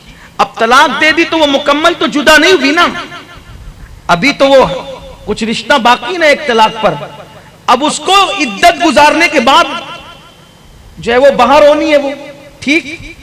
तो अभी उसकी मुद्दत पूरी हो उससे पहले फिर रुजू करते थे, ठीक। अब रुजू कर लिया फिर तलाक दे दी, उसको अटका के रख दिया, फिर मुद्दत खत्म होने से पहले फिर रुजू किया, फिर तलाक दे दी, फिर उसको अटका के रख दिया, फिर रुजू किया, फिर तलाक दे दी, फिर रुजू किया, फिर तलाक। उसकी पूरी जिंदगी तबाह कर देते थे, जहन्नम बना देते थे, ठीक। यानी कि जिंदगी भर यही चलता था, रुजू किया तलाक दी, रुजू किया तलाक दी, रुजू किया। अब ना उसको मुकम्मल छोड़ता है जालिम कि वो कहीं और निकाह कर ले, तलाक भी नहीं देता मुकम्मल कि कहीं और निकाह कर ले, और ना खुद रखता है कि उसको खुशियां मिल सके, अटका के रखा है। तो जब इस्लाम ने देखा कि औरतों पे ये जुल्म हो रहा है कि 100 500 मरतबा तलाक ही दी जा रही है, रुजू किया जा रहा है, तलाक दी जा रही है, उसको तो जहन्नम बना दिया उसकी जिंदगी। तो कुरान ने आकर के क्या कहा, अत-तलाक़ मर्रतान, बस रुजू करने की मुद्दत सिर्फ 2 टाइम है, तीसरी बार तलाक दी वो फिर खुद ब खुद बाहर हो जाएगी, तुम रुजू नहीं कर सकते। तो बोलो ये किसकी हिमायत में आया, किसकी मदद में आया? औरतों की हिमायत में आया। लेकिन हुआ क्या, बिल्कुल ऐसे हुआ जैसे किसी के पास फल रखा है, अब वो सोच रहे मैं फल खाऊं कैसे, तो किसी मुशफिक को मेहरबान ने कहा भैया तू फल ऐसे नहीं खा सकता, ये छुरी ले और फल काट के खा ले। अब उस नादान को छुरी दी, उसने फल काटने की बजाय लोगों को काटना शुरू कर दिया। तो वो उस नादान का कसूर है या छुरी देने वाले का कसूर है? अरे छुरी देने वाले ने तो फल काटने के लिए छुरी दी थी, लेकिन ये लोगों को काट रहा है, तो इसकी जिहालत है कि इसको पता नहीं है कि छुरी लोगों को काटने के लिए नहीं दी बल्कि फल काटने के लिए दी। अब ये जो जाहिल मर्द ये 3 तलाक देकर औरतों का जो है वो माज़अल्लाह इन पे जुल्म कर रहे हैं, ये इन जाहिलों का कसूर है। तलाक का कानून देने वाले खुदा का इसमें कोई कसूर नहीं है, वो जुल्म से पाक है, उसका कानून जुल्म से पाक है, ये औरतों की हिमायत में आया। दूसरी बात, लोग कहते हैं औरत हिजाब में क्यों रहे, औरत पर्दे में क्यों रहे? मैं कहता हूं ये भी औरतों की फायदे की चीज है। लोग कहते हैं औरत को मुंह बांध करके रखते हो तो उनका दम नहीं घुटता।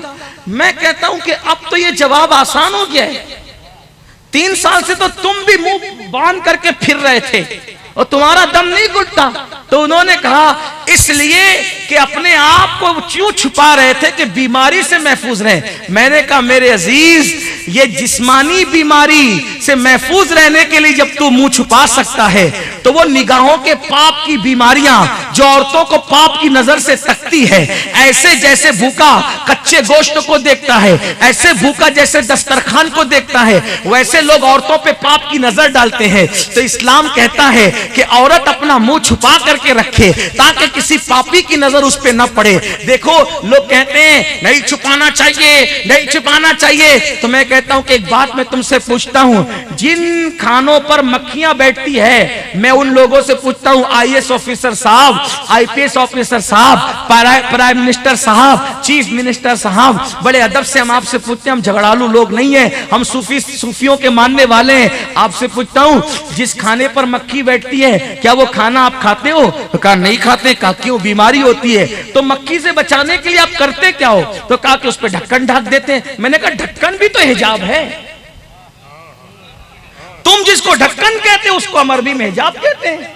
तो आपको ढक्कन खाने पे ढकने का एतराज नहीं है, आपको मिठाई पर ढक्कन ढकने पे एतराज नहीं है, आपको खाने पे ढक्कन ढकने पे एतराज नहीं है, और हमने बेटी पर हिजाब लगाया तो आपको एतराज है। तो आप ये सियासत क्यों कर रहे हैं? अगर आपको ये खौफ है कि मक्खी बैठेगी तो आपने खाने को हिजाब में किया।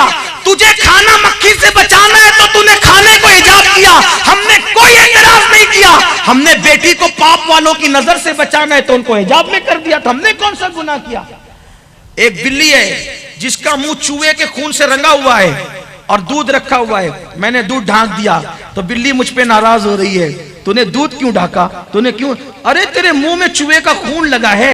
दूध बचाना है तो मैं ढाकूंगा नहीं, तुझे एतराज करने का क्या हक है? तो लोगों को जैसे अपने दूध बचाने का हक है, उससे ज्यादा हमें बेटियों की आबरू बचाने का हक है, क्योंकि हमारी बेटियों की आबरू जान से ज्यादा कीमती है। और अगर मुस्लिम बेटियों को ऐसा लगता है कि हाँ, सीरियल देखकर ऐसा लगता है हिजाब गलत है, हिजाब जुल्म है, हिजाब ज्यादती है, तो मैं अपनी बेटियों से कहता हूं, हिजाब जुल्म की वजह से नहीं होता, बल्कि हिजाब कीमती होने की वजह से होता है। सब्जियां, गोश्त, सब्जियां लारियों पे रख करके बेहिजाब बेची जाती है, लेकिन सोने और चांदियों को लारियों पे रख कर बेहिजाब नहीं बेचा जाता, बल्कि उसको बड़े इकराम के साथ शोरूम में रखा जाता है। और अगर सुनार बताता है ना, सुनार तो एक बताता है, जब एक वापस लेता है तो दूसरा बताता है, इतने एहतियात से बेचता है। क्यों? कीमती है, सबके हाथ में भी नहीं देता, नजर गहरी रखता है, कीमती है। हर कीमती चीज हिजाब में रखी जाती है। हिजाब में हमने बेटियों को कीमती समझा, इसीलिए हिजाब में रखा। एक मंतिकी बात बताऊं, देखो आपको मैं बताना चाहता हूं। देखिए, दुनिया में जितनी कीमती चीजें मुसलमानों ने सबको हिजाब में रखा है। मिसाल के तौर पर दुनिया में करोड़ों मस्जिदें हैं, कच्छ से लेकर दिल्ली तक, दिल्ली से लेकर लाहौर तक, लाहौर से लेकर मदीने मुनव्वरा तक, सारी मस्जिदें, सब मस्जिदें इज्जत वाली, अल्लाह का घर है, लेकिन सारी मस्जिदें बेहिजाब है, सारी मस्जिदें बेहिजाब है। लेकिन जो मस्जिदों में सबसे अफजल मस्जिद है, जिसे मस्जिद हराम कहते हैं, उस पे गिलाफ चढ़ा करके उसको हिजाब में कर दिया गया। क्यों? कि पता चले ये सबसे अफजल मस्जिद है। ठीक, दुनिया में करोड़ों अरबों खरबों किताबें हैं, सारी किताबें बेहिजाब पड़ी हुई है, लेकिन सबसे बड़ी किताब जिसे हम कुरान कहते हैं, उसको जुज़दान में लपेट कर हिजाब में रखते हैं, ताकि लोगों को पता चले। अच्छा, जुज़दान में अगर कोई किताब रखी हो तो मुसलमान के बच्चे को भी नहीं बताना पड़ेगा कि ये कुरान है। लपेटा हुआ जुज़दान में देखा, समझ जाएगा कि ये कुरान है, क्योंकि कुरान के सिवा किसी को हम हिजाब में रखते ही नहीं है। जो सबसे कीमती किताब है उसी को रखते हैं। फिर आप देखो, पूरी दुनिया में अरबों खरबों कब्रें हैं, सब बेहिजाब पड़ी हुई है, लेकिन जो कब्रें हमारे यहाँ कीमती है, गौसे आजम की कब्र बेहिजाब नहीं बल्कि गिलाफ डाल करके हिजाब में है। इसी तरीके से गरीब नवाज की कब्र बेहिजाब नहीं बल्कि हिजाब में है। मुफ्ती आजम की कच्छ, मुफ्ती आजम कच्छ के मजार पे भी मैं गया हूँ, वो भी बेहिजाब नहीं बल्कि हिजाब में है। मुहद्दिस आजम हो, मुफ्ती आजम हो, गौसे आजम हो, दाता अली हुजवेरी हो, हत्ता के रसूल आजम का मजार भी कितने हिजाब में। औरों को तो गिलाफ में से भी देखा जा सकता है, लेकिन नबी का मजार तो गिलाफ से भी नहीं देखा जा सकता, वो नजरों ही से हिजाब में हो गया है। और फिर बड़ी बात तो ये है, पूरी मखलूक को पैदा करने वाला खुदा सबको बेहिजाब पैदा किया, और खुद ही हिजाब में होकर के बता रहा है कि हिजाब में होना जुल्म नहीं है, हिजाब में होना इज्जत की अलामत है, हिजाब में होना बुलंदी की अलामत है, हिजाब में होना बड़ेपन की अलामत है। तो याद रखिए, ये हिजाब कोई तासुब नहीं है, ये हिजाब कोई दहशतगर्दी नहीं है, ये हिजाब कोई बुरी बात नहीं है, बल्कि ये हिजाब इज्जतदार लोगों की अलामत है। तो हम इज्जतदार है, बेटियों को इज्जत में रखना चाहते हैं। अल्लाह हमारी बेटियों को भी तौफीक अता करे। तो देखा, इल्म आएगा तो ये सारे फलसफे भी आएंगे, इसलिए इल्म की तरफ बढ़ो। दौरान गुफ्तगू कोई गलती हो तो अल्लाह माफ फरमाए। अस्तगफिरुल्लाह रब्बी मिन कुल्लि ज़ंबिन व अतूबु इलैहि व आखिरु दावाना अनिल हम्दुलिल्लाहि रब्बिल आलमीन। माशाअल्लाह, सुभान अल्लाह, सुभान अल्लाह। अनकरीब जी वो बच्चियाँ आलिमा बनी है, उनके वालिद साहब को एक सम्मान पत्र दिया जाएगा। उसके बाद इंशाअल्लाह सलातो सलाम होगा, उसके बाद पीर साहब की दुआ भी होगी, और उसके बाद इंशाअल्लाह संग बुनियाद भी रखी जाएगी। तो अलगरज में आपके सामने जो सम्मान पत्र जिन बच्चियों के वालिद साहब को दिया जाएगा, जो गुजराती के अंदर है, मैं इंशाअल्लाह एक मतलब आपको पढ़ के बता दूं। उसके बाद जो जो जिनको दिया जाएगा उनका नाम लिया जाएगा, वो स्टेज पर आएंगे।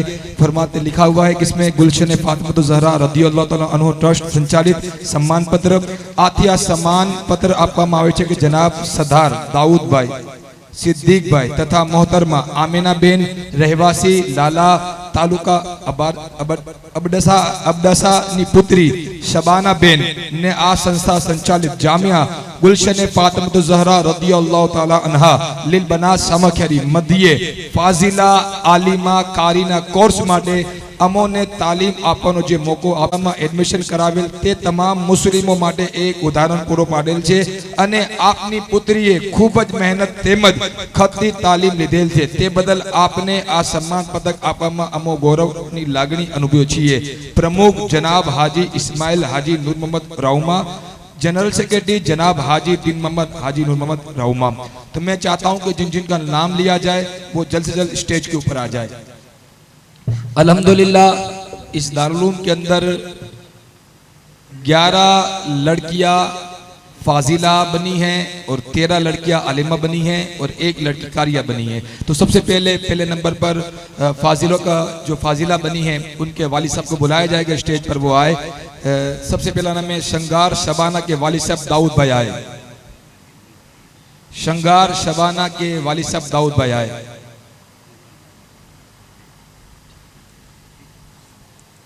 माशाअल्लाह।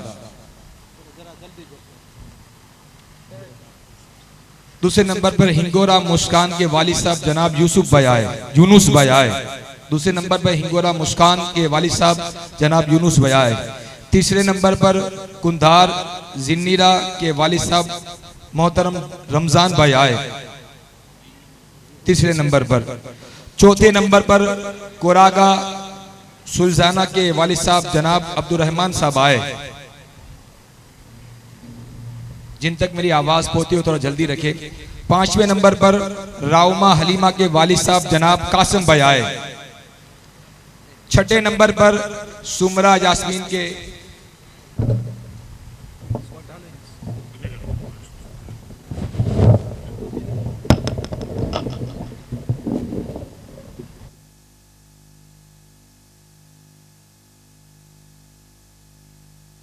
चौथे नंबर पर कोरगा सुल्ताना के वालिद साहब जनाब अब्दुल रहमान साहब आए।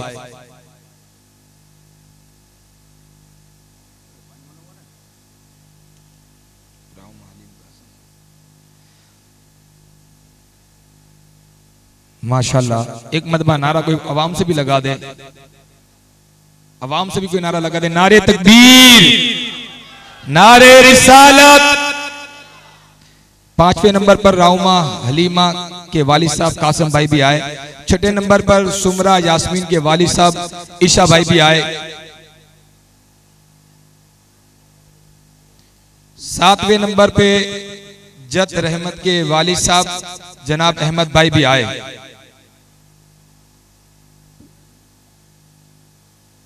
आठवें नंबर पे हिंगोरा फातिमा के वालिद साहब जनाब अब्दुल लतीफ साहब भी आए। माशाअल्लाह। 9वें नंबर पे केर आयशा के वालिद साहब जनाब हाशिम भाई भी आए। 10वें नंबर पे संगार सीरीन के वालिद साहब जनाब दाऊद भाई भी आए। माशाअल्लाह। और आखिर में जो 11 फाजिला है उनमें 11वां जो नंबर है राउमा हाजियानी मदीना के वालिद साहब हाजी दीन मोहम्मद। माशाअल्लाह।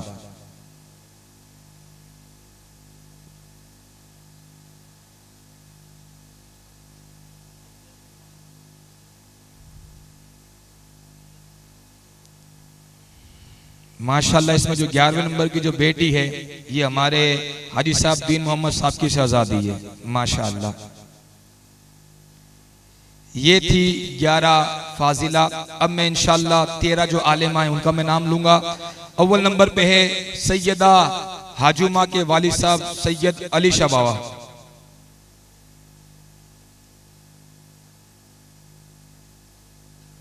ग्यारहवें नंबर पे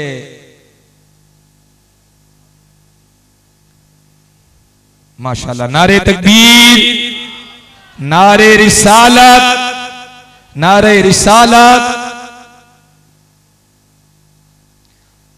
अलीमा की जो 13 लड़के उसमें अव्वल नंबर पे सैयदा हाजुमा के वालिद साहब जनाब सैयद अली शाह बापू आए कोठारा वाले। दूसरे नंबर पर संगार अल्फाना के वालिद साहब जनाब हाशिम भाई आए दूसरे नंबर पे। तीसरे नंबर पे काजी हबीबा के वालिद साहब जनाब जियाउद्दीन साहब आए अहमदाबाद। माशाअल्लाह।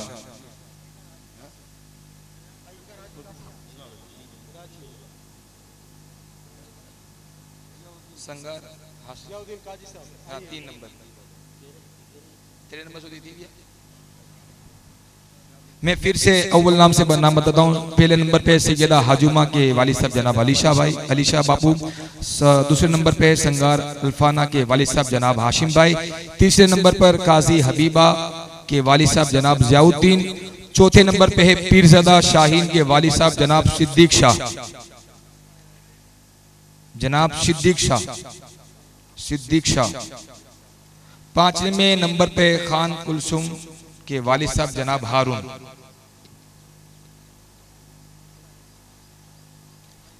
जिनका नाम लिया जाए वो थोड़े आने में तेजी रखे, क्योंकि हमें इंशाल्लाह आगे भी कुछ प्रोग्राम है जिनको अंजाम देना है। पांचवें नंबर पे खान कुलसुम के वालिद साहब जनाब हारून भाई।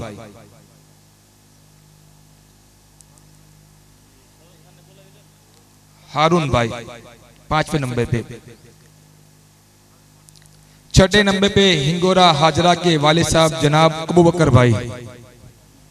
छठे नंबर पे हिंगोरा हाजरा के वालिद साहब जनाब अबू बकर।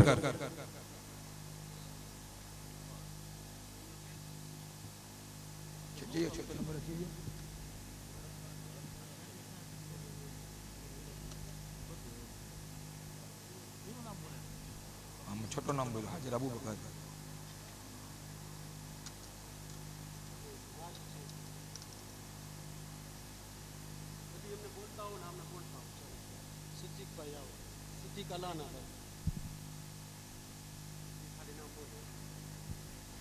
दड़ात सिद्दीक भाई अलाना भाई। पीरज़ादा इस्माइल शाह। वो नाम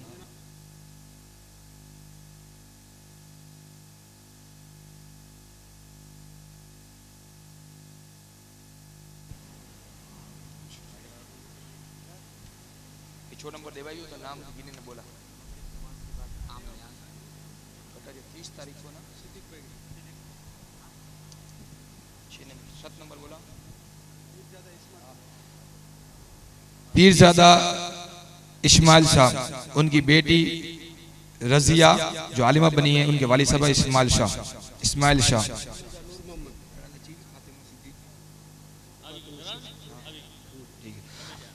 9 नंबर पे है समेजा रजिया के वालिद साहब जनाब नूर मोहम्मद भाई, जनाब नूर मोहम्मद भाई।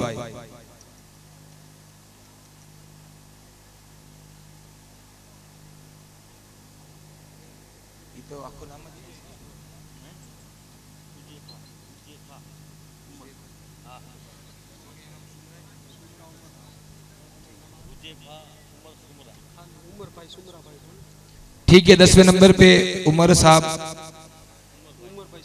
उमर भाई सुमरा आए 10वें नंबर पर, जिनकी बेटी माशाअल्लाह आलिमा बनी है। 10वें नंबर पे आए उमर भाई सुमरा। 11वें नंबर पे कुंभार आशियाना के वालिद साहब जनाब हुसैन भाई आए माशाअल्लाह।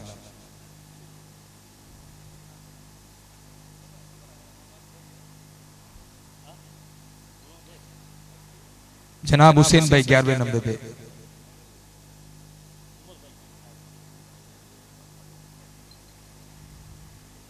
बारहवें नंबर पे हिना खान के वालिद साहब जनाब सरवर भाई आए यूपी गोंडा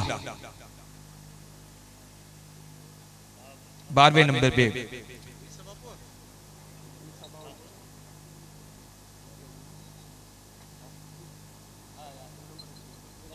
खान हिना सरवर।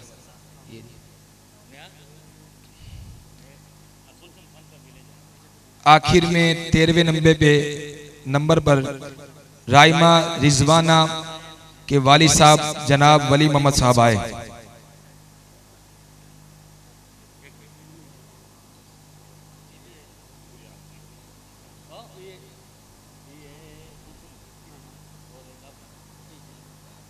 इंशाअल्लाह।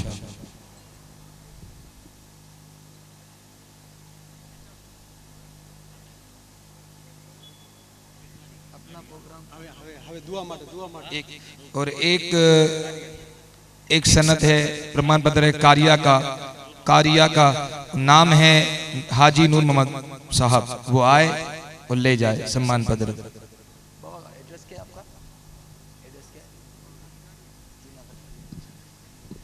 एक जरूरी ऐलान यह है कि 30 मार्च को बाद नमाज इशा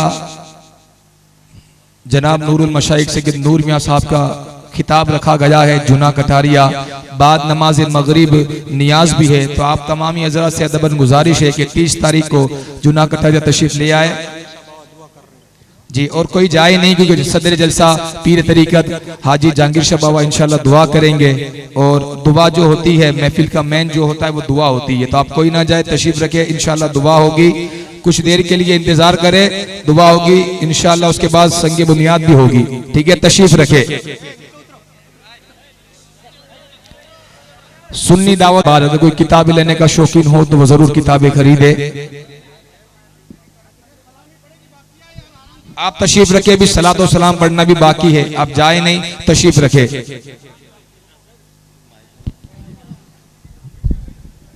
हाँ भाई, ओरिजिनल कलौंजी का तेल मकतब लगा है, कलौंजी का तेल का, जिसमें मौत को छोड़ के हर बीमारी का इलाज है। 250 के बदले 200 रुपए कीमत है। अल्हम्दुलिल्लाह, तो हर एक साथी उसको खरीद कर जावे भाई। सिवाय मौत के हर बीमारी का इलाज है कलौंजी के तेल में भाई। ओरिजिनल खाने वाला लगाने वाला कलौंजी का तेल है भाई, 200 रुपए कीमत है।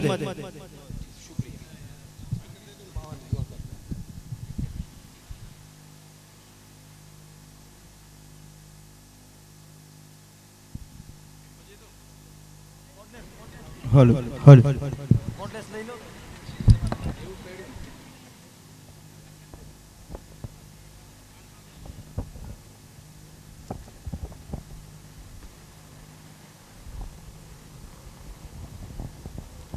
अस्सलामु अलैकुम वरहमतुल्लाहि वबरकातुहू। जलसो इख्तिताम ते पुजी चुको, वक्त में इतनी गुंजाइश न जाऊँ चंद अल्फाज लांजे सामने अर्ज कर सका। इतने ला दुआ खैर मतेज और जलसे के ख़त्म करियूं था। अल्लाहुम्मा रब्बना तक़ब्बल मिन्ना इन्नका अंतस समीउल अलीम व तुब अलैना इन्नका अंतत तव्वाबुर रहीम।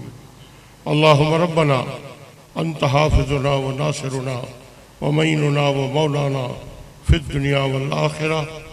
कुफ़्फ़िज़ ज़ालिमीन नफ़ीज़ एफ़ज़ना वयसलना उमूरना वशफ़ना वशफ़ मर्दाना वस्लिह ज़ात बैनना। अल्लाहुम्मा दम्मिर आदाअक आदाना आदा अद्दीन। अल्लाहुम्मा इन्ना नसअलुकल अफ़्व वल आफ़िया वल मुआफ़ात अद-दाइमा फ़िद दुनिया वल आखिरह। इलाही बिहुर्मत नबील करीम सल्लल्लाहु तआला अला खैर खल्क़िही व नूर अर्शिही मुहम्मदिन व अला आलिहि व अस्हाबिही अजमईन आमीन बिरहमतिक या अरहम।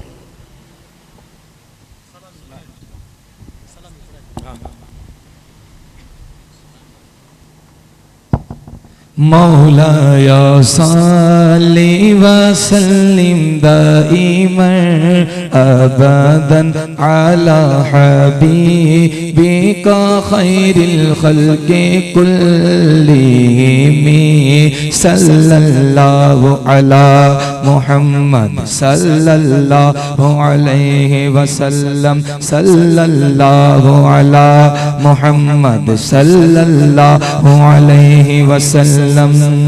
हुवल हबीबुल्लज़ी तुरजा शफ़ाअतुहु हुवल हबीबुल्लज़ी तुरजा शफ़ाअतुहु लिकुल्ली क़ौलिम मिनल अहवालि मुक़तहिमी।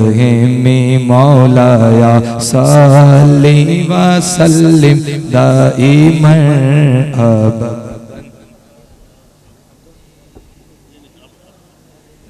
खल्क़ि कुल्लिहिम। सलातु वस्सलामु अलैका या रसूल अल्लाह व अला आलिका व अस्हाबिका या हबीब अल्लाह। अल-फातिहा। अल्हम्दुलिल्लाहि हम्दन कसीरन कसीरा सुब्हानल्लाहि बुकरतन व असीला। अल्हम्दुलिल्लाहि क़ब्ल कुल्लि शै, अल्हम्दुलिल्लाहि बअद कुल्लि शै, अल्हम्दुलिल्लाह कमा हमिदहुल अंबिया वल मुरसलून।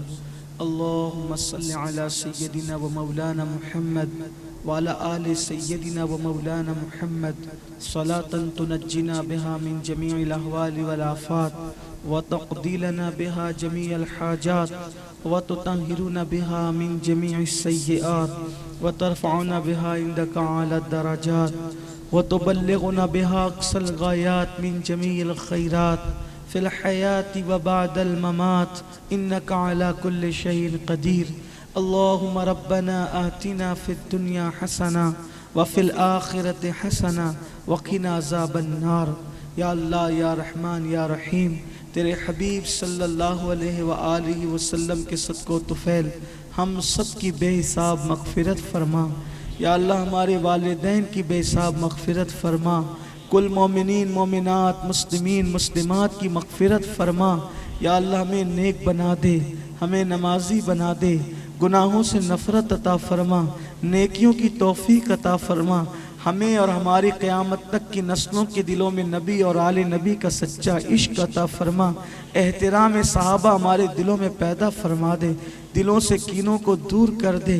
या अल्लाह हमें गुनाहों से नफ़रत अता फरमा, गुनाहों से घिन अता फरमा। जितने अहले ईमान बीमार हैं उन्हें शिफा अता फरमा। या अल्लाह हम सबको बड़ी बड़ी खबीस मोहलिक बीमारियों से महफूज फरमा।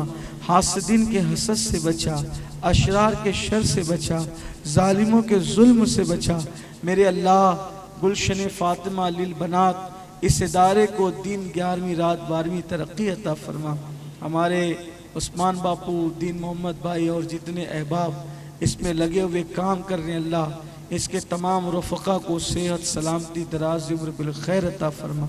या अल्लाह हमें मांगना नहीं आता, तुझे अता करना आता है। मेरे अल्लाह जो मांगे वो भी अता फरमा दे मौला, जो ना मांग सके वो भी तेरी शान के लायक अता फरमा।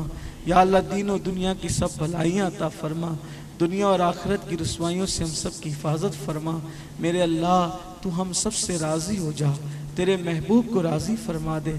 हज़ार तमन्नाओं की तमन्ना यह है मेरे अल्लाह, जब तक जिए ईमान और सुन्नियत पर ज़िंदगी दे, और जब मरे तो तेरे महबूब का सदका मौला ईमान और सुन्नियत पर इज़्ज़त और शहादत की मौत मदीने मुनव्वरा में अता फरमा। 2 गज ज़मीन बकी शरीफ में अता फरमा।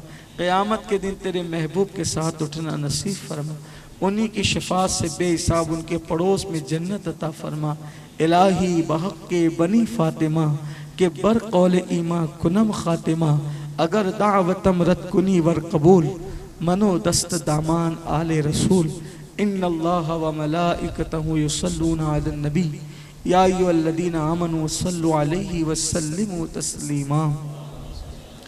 अल्लाहुम्मा सल्लि अला सय्यदिना व मौलाना मुहम्मदिन मादिनिल जूदि वल करम व आलिहि व अस्हाबिहि व बारिक व सल्लिम सलातन व सलामन अलैका या जद्दल हसन वल हुसैन।